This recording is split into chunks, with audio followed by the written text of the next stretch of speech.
नमस्कार, आवाज जनता की मध्ये आपले स्वागत आहे। चॅनलला लाईक करा, सबस्क्राईब करा आणि शेअर करा। एक मोठी बातमी। भीमसेनेच्या वतीने 2 ऑक्टोबरपासून 5 लाख अनुयायांसोबत दीक्षाभूमी परिसरात महाबोधी महाविहार मुक्तीकरिता ठिय्या आंदोलन। रवी भवन येथे पत्रपरिषदेत श्रीधर साल्वे यांनी दिली माहिती। मुद्दा गरम आहे तो रोल रोल भंतेजी, आज तुमची पत्रकार परिषद आहे, काय विषय आहे तुमचा? भंतेजी, आपने आज जो बोला मैं पहले बोल हाँ जय भीम नमो बुद्धाय। मेरा नाम श्रीधर साल्वे, मैं भीमसेना का राष्ट्रीय अध्यक्ष हूँ। आप सभी को पता है कि महाबोधि महाविहार मुक्ति आंदोलन कई सालों से चल रहा है। मेरे हिसाब से 130 साल हो रहे हैं, परंतु अभी तक हमें न्याय नहीं मिला और हमारा जो आंदोलन है बीटी एक्ट वो रद्द नहीं हुआ। तो इसके प्रयास सभी ने इसका प्रयास किया, नेतृत्व किया, फिर भी हम लोग भी सक्सेस नहीं हुए हैं। परंतु अभी हमें ऐसा समझ में आया है कि इस आंदोलन को अगर हमें सक्सेस करना है तो हमारे पास में एक अच्छा अवसर है। और 2 अक्टूबर को विजयदशमी का दिन है और विजयदशमी के दिन में नागपुर में 5 से 6 लाख लोग वहाँ उपस्थित होते हैं और वहाँ उपस्थित होने के बाद में होते हैं और हम वहाँ पर उस आंदोलन को ठिय्या आंदोलन के रूप में करना चाहते हैं। हम देश की जनता को आह्वान करना चाहते हैं कि वो जो आंदोलन हमारा हो रहा है वो आंदोलन स्थायी आंदोलन है। यानी वहाँ पर आने वाले लोगों को हमने आह्वान किया कि आप अगर वहाँ आते हो और उस आंदोलन में शरीक होते हो तो ये आंदोलन चलता रहेगा, जिसमें 5 लाख लोग उपस्थित रहेंगे। और ये आंदोलन बनते हर्षबोधी जी महास्तवीर इनके नेतृत्व में वो आंदोलन किया जा रहा है। यह आंदोलन की रूपरेखा इस प्रकार की रहेंगी कि आंदोलन में हमने सभी लोगों को आह्वान किया है कि आप इस आंदोलन को सिर्फ 5 दिन दो। अगर 5 दिन यह आंदोलन हमारा अगर चलता है लाखों की संख्या में, तो ये आंदोलन हम 100% सक्सेस कर सकते हैं। केंद्र सरकार और बिहार की सरकार को हम झुका सकते हैं। तो बिहार और केंद्र की सरकार जब झुकेंगी, जब हमारा जन सैलाब होगा, हमारी यूनिटी होंगी, हमारी ताकत होंगी, और वो ताकत को देखते हुए वो लोग उस आंदोलन को कुछ कर सकते हैं, यानी न्याय दे सकते हैं। तो हम ये चाहते हैं, भीमसेना के माध्यम से हमने रहने की और भोजन की व्यवस्था की है। और सभी नागपुर में जो आंदोलन होगा, तो नागपुर में जब आंदोलन होगा तो नागपुर की व्यवस्था को भी ध्यान में रखते हुए हम ये आंदोलन को करने वाले हैं। जय भीम।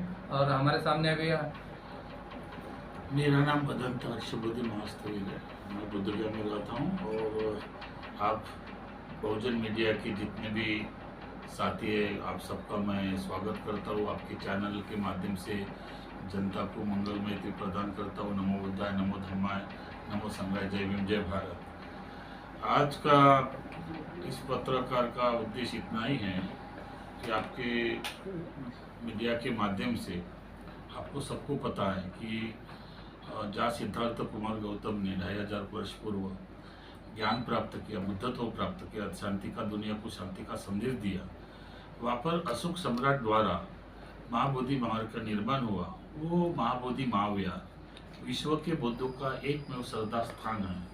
वो आज भी हिंदू ब्राह्मणों के कब्जे में है। इसके लिए श्रीलंका से आए अनागारिक धम्मपाल, इन्होंने 1891 में इस आंदोलन की शुरुआत की। आज उसको 135 साल हो रहे हैं। उसके बाद में 1988 में नागपुर के अपने गिट्टी खदान के भंते जी थे, डिस्टंग रक्षित, उसके साथ मैं भी था।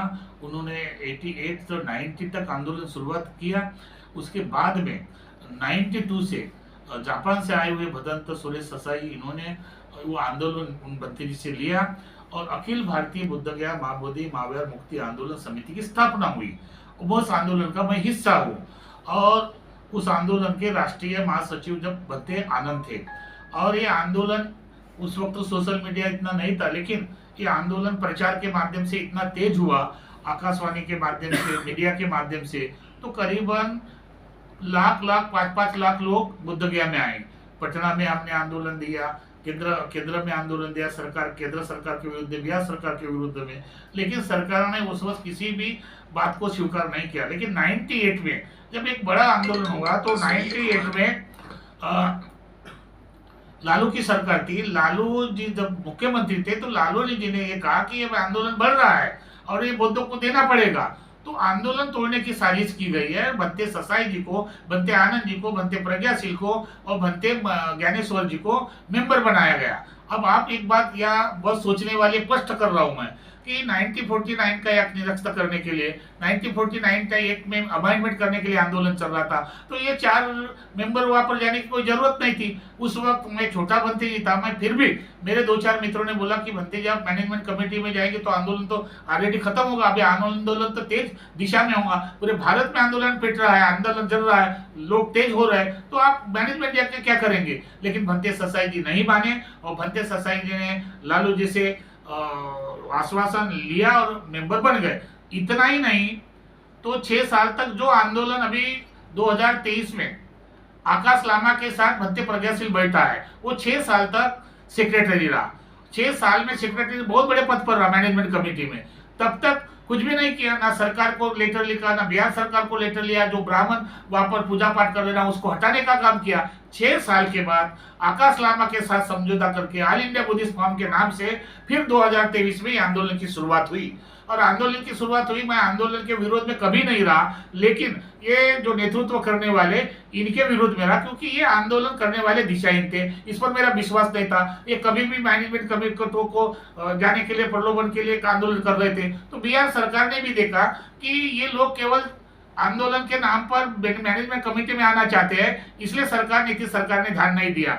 अब फिर इतना ही नहीं तो इस आंदोलन में 3 गुट बन गए। एक के राहुल के नेतृत्व में, राजेंद्र गौतम के, एक अभी धम्मच यात्रा का एक ग्रुप बन गया, विशाल रैली का ग्रुप बन गया। मेरा मानना है कि महाबोधि महार अगर मुक्त करना है तो ये दोनों रैलियां ये मध्य प्रदेश में, महाराष्ट्र में घूमने के बजाय अगर बिहार में घूमती तो बिहार की जनता जागरूक होती और बिहार सरकार डरता, और वहां के मत लोग, वोट डालने वाले लोग अगर उनके विरोध में जाते तो बिहार सरकार हिल जाती। अभी इस देखते हुए स्थिति को मैंने 14 अक्टूबर 1956 को डॉक्टर बाबा साहब आम्बेडकर ने जहाँ 5 लाख लोगों को धर्मांतर किया, दीक्षा दिया, वो भूमि, ऊर्जा भूमि, भूतों न भविष्य होने वाली धम्म क्रांति किया, उसी धम्म क्रांति भूमि पर बाबा साहब के चाहने वाले, बाबा साहब को मानने वाले, बाबा साहब के ऊर्जा भूमि को नस्पतक करने वाले लाखों की संख्या में, 5-5 लाख लोगों की संख्या में नागपुर के दीक्षा भूमि में रहते हैं। उसका एक उदाहरण है। इसलिए हमने ये सोचा है कि क्यों ना ये सरकार को हिलाने के लिए, बिहार के सरकार को हमारी बात पहुंचाने के लिए 2 तारीख तक वहां पर धरना प्रदर्शन करके धरना आंदोलन करेंगे और लोगों को वहां पर आह्वान करूंगा कि वही 5 दिन में अगर इतनी संख्या बढ़ जाती है तो सरकार भी हिलेगी और बिहार सरकार तक हमारी बात जाएगी और ये आंदोलन सक्सेस होगा। इसी दिशा से हमारी बात सुनेगी। इसी उपलक्ष्य में 1 अक्टूबर को 2025 को बेजनबाग मैदान में लाखों लोगों का धर्मांतर कर रहे हैं। उसी धर्मांतर करने वाले लोगों को भी हम आह्वान करेंगे कार्यक्रम होने के बाद कि आप या तो धर्मांतर कर रहे हैं, लेकिन 2 तारीख को दीक्षा भूमि परिसर में 5 लाख लोगों की संख्या में 5 दिन का समय दीजिए, महाबोधि महार बुद्ध को मिलेगा। इसी आशा और भावना के साथ इस कार्यक्रम में हमने समाज के प्रमुख घटक प्रकाश आंबेडकर, जोगेंद्र कवाड़े, रामदास आठवले, चंद्रशेखर आजाद, वर्षा गायकवाड़, हंडोरे जी, राजेंद्र गवई जी,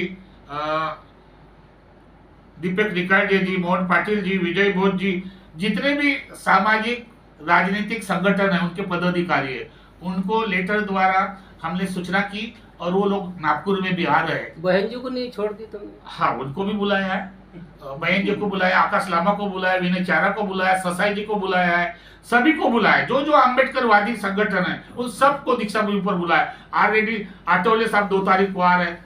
काफी संगठित राजनीतिक लोग अम्बेडकरवादी आ रहे हैं। उनको हम एक बोल रहे हैं कि इस 2 तारीख के आंदोलन में आप आइए और हजारों के तादाद में भिक्षु संघ खड़ा रहेगा, लाखों लोग खड़े रहेंगे। तो महाबोधि का ये जो प्रश्न है, जो दीक्षा भूमि से बाबा साहब ने धम्म क्रांति की थी, उसी धम्म क्रांति के अवसर पर पूरे नागपुर से धम्म क्रांति पूरे भारत में होंगी और बुद्ध का महाबोधि महार बुद्ध को मिलेगा। ये ऐसा आशा विश्वास मुझे लगता है। इसीलिए आज हमने पत्रकार परिषद ली थी और आज सोशल मीडिया जो बहुजन मीडिया है, मेरी उससे उम्मीद है कि आपके चैनल के माध्यम से हमारी बात ये समाज तक पहुंचाने का प्रयास करेंगे और समाज के लोग ज्यादा से ज्यादा इस आंदोलन में और 1 तारीख के कार्यक्रम में आएंगे। ऐसा मैं मदन थर सबोधी राष्ट्रीय महासचिव और प्रवक्ता होने के नाते मैं आह्वान करता हूँ। आप ठिया आंदोलन जो बोले, जाएंगे आप दिल्ली? मैं एक आंदोलन का हिस्सा होने के बाद उन लोग क्या करते बनते जी विनय आचार्य ने आह्वान किया वो अच्छा है। मैं तो ये चाहता हूँ कि पहले एक हो जाए हम लोग, विनय चारा हो, आकाश लामा हो, मनदीप आनंद जी हो, हर्षबोधी हो, जिन लोगों ने तो हो गए ना, एक हो गए ना, आकाश लामा हो गए, सुरेश ससाई भी एक मंच पे आए, विनाचार्य भी आए। ये देखो, अगर एक होते तो अलग अलग ग्रुप नहीं बढ़ते, दिखाई लोग हैं वो वहाँ पर आएंगे हमारे धरने पर और हमको निवेदन देंगे। जैसे बिहार सरकार है तो बिहार सरकार तक उनके कुछ ना कुछ या महाराष्ट्र शासन से जाएगा कि ये महाराष्ट्र में इतना बड़ा हो रहा है और धर्मांतर के दिन हो रहा है, तो ये बहुत बड़ा मैसेज जाएगा। इसलिए मैं विनय चारा हो, आकाश लामा जी हो और जितने भी लोग हैं, जितने भी राजनीतिक लोग हैं, जितने भी गट तट के लोग हैं, उस धरने में आना चाहिए और महाबोधि महावीर मुक्ति के लिए हमको सब एक होकर शपथबद्ध होकर लड़ाई लड़नी चाहिए।